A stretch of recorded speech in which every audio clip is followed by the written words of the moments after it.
जय होलिका माता। मैं एक होलिका माता की कथा सुनाने जा रही हूँ, होली त्योहार का। तो गुरु भाई बहन, इस कथा को पूरा सुनिए और हद जानिए, आधी नहीं। आधी सुनने में होलिका माता की अपमानित होगी और पूरा सुनने में ज्ञान, इसलिए कथा को पूरा सुनिए, आधी नहीं। जय होलिका माता। गुरु भाई बहन, होली का त्योहार था। होली का त्योहार था। एक राजा थे। राजा के घर में बहुत चहल पहल मच रहा था, बहुत खुशियां मनाई जा रही थी। उनके घर में बहुत सारे पकवान बन चुके थे, बहुत तरह तरह के भोजन बन चुके थे। सारे लोग खा रहे थे, और धूम मचा रहे थे, क्योंकि राज दरबार था तो उनके घर तो बहुत सारे लोग आते थे और बहुत सारे लोग जाते थे। तो राजा साहब का एक गाय थी। वो आश्रय लगाई हुई थी कि राज दरबार में आज भोजन बनेगा, आज होली का दिन है। राज दरबार से तो मुझे जरूर आज भोजन मिलेगा, आज अच्छा भोजन मिलेगा, और आज जूठा भोजन मुझे नहीं मिलेगा।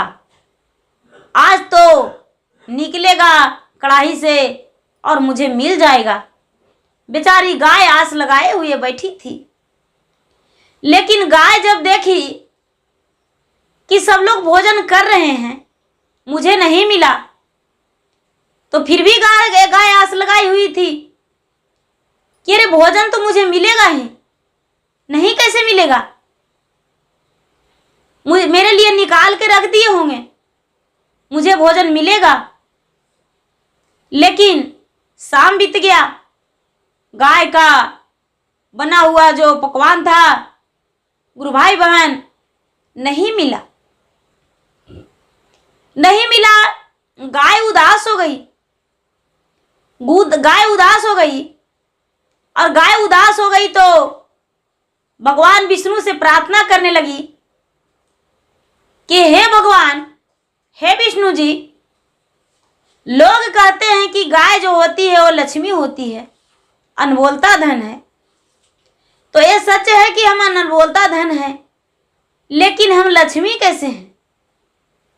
इतने बड़े राज दरबार में भोजन बनाकर, इतना बड़ा पर्व में, त्योहार में अपने खा लिया और मुझे नहीं दिया। हे भगवान, हे विष्णु जी, हे लक्ष्मी माता, राजा का सारा धन विनाश हो जाए, मुझे आज भोजन नहीं कराया। एक तो सुबह से अपने कामों में फंसा है, कोई नौकर चाकर मुझ पे ध्यान नहीं दिया है। प्रतिदिन तो भोजन भी मिल जाता था, लेकिन आज होली के दिन मुझे भोजन नहीं मिला है। गैया जो थी, गैया प्राण को त्याग दी। होली के दिन प्राण को त्याग दी, और त्याग कर और उसी राजा के घर में राजा के पुत्री बन के जन्म ली। गैया रानी के ओत्र से गैया जो थी, रानी के पुत्री बन के जन्म ली। जब पुत्री बन के जन्म ली तो उसे तो ये भी पता था, ये तो भगवान का लीला और माया था। ये भी पता था कोई भी पर्व होता था तो राजा गैया को भोजन नहीं दिलवाते थे। गैया दिन भर पूरा भूखी रहती थी। होली हो, दीपावली हो, कोई भी बड़े बड़े पर्व में गैया को कोई ध्यान नहीं देते थे, क्योंकि राजा साहब के जो भी नौकर चाकर थे वो अपने अपने घर चले जाते थे। तो राजा साहब सोचते थे कि गैया को भोजन खुद अपने हाथों से देंगे, ये तो गंदा काम है। राजा साहब कभी भी कोशिश नहीं किए थे कि हम गैया को भोजन अपने हाथों से करवाएंगे, और रानी कोई भी नहीं देते थे। गैया को दूध का जरूरत था, राजा को और रानी को, लेकिन गैया को जीवन से जरूरत नहीं था। गैया प्राण त्याग दी, उनके घर में बेटी बनकर जन्म लिए। धीरे धीरे धीरे धीरे धीरे धीरे वो पलने बढ़ने लगी। जब पलने बढ़ने लगी तो बड़ा हो चुकी। जब बड़ा हो गई तो कोई भी पर्व आता तो राजा साहब को किसी तरह से बच्ची चिढ़ा देती और भोजन करने नहीं देती।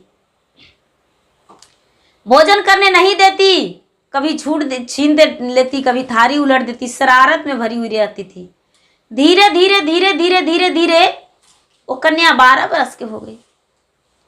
12 बरस के जब हो गई तो उस दिन होली का दिन था। होली का दिन था, राजा साहब भोजन के लिए बैठे।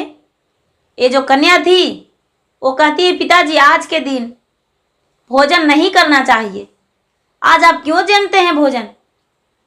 आप इस थाल को छोड़ दीजिए, भोजन मत कीजिए। वो जो राजा थे, राजा इस बात को सोचने लगे। वो जो कन्या थी, कन्या अपने माता को और पिता को भोजन ना करने दी, भोजन नहीं करने दी। जो राजा थे वो राजा चले गए बहुत बड़े ब्राह्मण विद्वान के पास। राजा विद्वान के पास चले गए और विद्वान को जाकर बोले कि क्या करतब किए हैं, जो कि मेरा एक पुत्री है, जब से वो बड़ी हुई है तब से हम लोग दोनों पति पत्नी का भोजन नहीं करने देती है। हर त्योहार में मुझे भूखा ही रहना पड़ता है, किसी कारण हम भूखे रह जाते हैं। आखिर क्या कारण हो सकता है? वो जो ज्योतिष थे राजा को किस्मत को देखने लगे। राजा को किस्मत को देखने लगे तो देखते देखते देखते देखते देख रहे हैं कि कोई भी पर्व में राजा का जो गाय थी राज दरबार में, तो भूखे रहती थी। राजा कभी उसको पर्व में भोजन नहीं दिए। कोई भी बड़ा से बड़ा पर्व, छोटा से छोटा पर्व में राज दरबार में गैया भूखी रहती थी। गैया जो थी वो गैया श्रापती थी राजा के, और राजा के रानी के ओद्र से वो बेटी बन के पैदा ली है। सारी चीज ज्योतिष देख लिए और देखकर कहने लगे, राजा साहब आपके राजमहल में एक गाय थी। राजमहल में एक गाय थी, उस गाय ने आपके दरवाजे पर बहुत घूटी है, बहुत कष्ट की है, बहुत दुख झेली है, बहुत कष्ट झेली है। आप उसे कभी भी कोशिश नहीं किए कि इसको हम भोजन देंगे। वो भूखी ही रह जाती थी हर त्योहार में। इसीलिए होली के दिन आपके दरवाजे पर वो गाय अपना आश्रय में देखते देखते आपके दरवाजे पर प्राण त्याग दी, और प्राण त्याग कर आपकी रानी के ओद्र से बेटी बन के जन्म ली है। वही अपना बदला ले रही है और कोई बात नहीं। राजा कहते हैं, तो इसका उपाय कुछ बताइए कि जिसमें मेरा पाप धुल जाए। वो ज्योतिष बोले, उपाय यही है कि आप एक गाय लाइए, अपना खूंटे से लगाकर बांध दीजिए, और सुबह शाम समय समय से उसे भोजन दीजिए।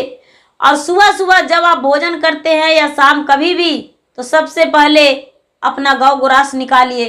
रसोई घर में बनता है तो वहीं पर कोई चीज़ भी बने तो गौ के लिए आप भोजन निकाल के और जाकर गौ को खिला दीजिए अपने हाथों से।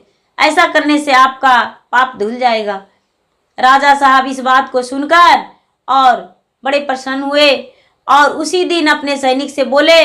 सैनिकों ने उनके एक सुंदर सा गाय खरीदे, और गाय खरीदकर और राजा के दरबार पे खूंटे से बांध दिए। राजा ने अपने हाथों से उस गाय को भोजन कराने लगे, और भोजन कराकर, और जब भी राजा भोजन करते थे तो राजा अपने ही हाथों से अपना पहला निवाला गाय को खिलाते थे। उनके घर में जो भी कुछ बनता था, राजा साहब रानी साहब दोनों गाय को खिलाते थे। धीरे धीरे धीरे धीरे धीरे जितना दुख दिए थे गाय को, उतना भोजन से ज्यादा करवा दिए, तो उनका राजा साहब को ये पाप धुल गया। जब पाप धुल गया तो वही बेटी कोई शरारत नहीं करने लगी राजा के साथ, और बहुत अच्छे से रहने लगी। और राजा साहब अपने बेटी को एक सुंदर सा राजकुमार देखकर विवाह कर दिए। विवाह कर दिए, और विवाह कर दिए तो उसको जो भी लेना देना था वो सारी चीज दिए। जिसके घर में वो बेटी गई उसके घर में बहुत बड़ा नाम हुआ। वो जो बेटी थी एक धनवान की तरह वो लक्ष्मणवान थी। बेटी बहुत भाग्यशाली थी। जब से राजा के घर से भी गई, राजा के किसी चीज़ में चैन नहीं मिलता। इन्हें लगता था कि जो मेरा बेटी था वही सब कुछ था। जिसके घर में गए वो भी नहीं आने देने चाहते थे कि जो मेरा बहू है यही सब कुछ है। और बेचारी जहाँ रहने लगी, जिस घर में रही उस घर में खुशियाँ ही खुशियाँ आते रहा। तो गुरु भाई बहना, कभी गौ को तकलीफ नहीं देना चाहिए। गौ माता होती है, माँ तो माँ होती है, गौ माँ। इसीलिए गौ गोरास जरूरी निकालना चाहिए। कोई पर्व हो, कोई त्यौहार हो, छोटा से छोटा, बड़ा से बड़ा। आन दिन तो प्रतिदिन तो सबसे नहीं पार लगता है, लेकिन त्यौहार में तो जरूरी गौ को खिलाना चाहिए। पहला निवाला जो होता है वो गौ के लिए ही होता है। तो गुरु भाई बहना, गौ को खिलाकर और खुश रहिए। गुरु भाई बहना, मेरा वीडियो अच्छा लगे तो इसे लाइक कीजिए, शेयर कीजिए, सब्सक्राइब कीजिए। धन्यवाद। जय होलिका माता।